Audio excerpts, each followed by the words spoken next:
Na svetovno greva z dobrimi občutki. Tukaj na svetovnem prvenstvu na Danskem sva prvič, tako da s progo še ne poznava.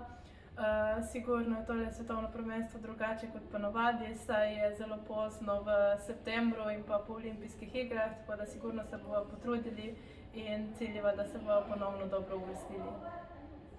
Olimpijske igre se sigurno niso išle po naših načrtih, veliko truda smo vložili v ta nastop. Na koncu se je končalo tako, kot se je. Sigurno se je bilo težko motivirati po tej tekmi za nastop na svetovnem prvenstvu. Verjetno se nobena od naju tega prvenstva ne bi udeležila, če bi nastopile na olimpijskih igrah tako, kot smo si zamislili. Ampak, kot sem že rekla, toliko smo vložili truda v to tekmo, da se nam zdi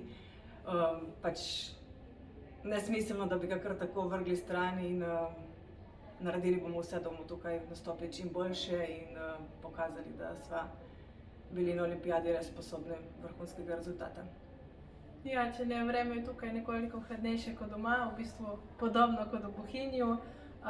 Proga je tudi nekoliko različna, saj je nekako v eni strani jezera in se konča v majhnem zalivčku. Tudi Špela tukaj vesla prvič, tako da bomo videli, kaj bo.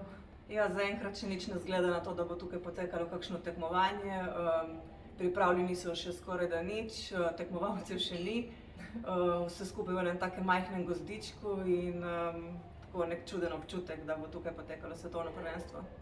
Ja, na tem svetovnem prvenstvu veslam še kar dva mig z vidom. Kako bo težko napovem, saj se še nisva skupaj niti usedla v kajak. To bova probala v soboto pred štartom kvalifikacij in polfinalom. Kako bo pa bilo na sami tekmi, bomo videli ta vikend.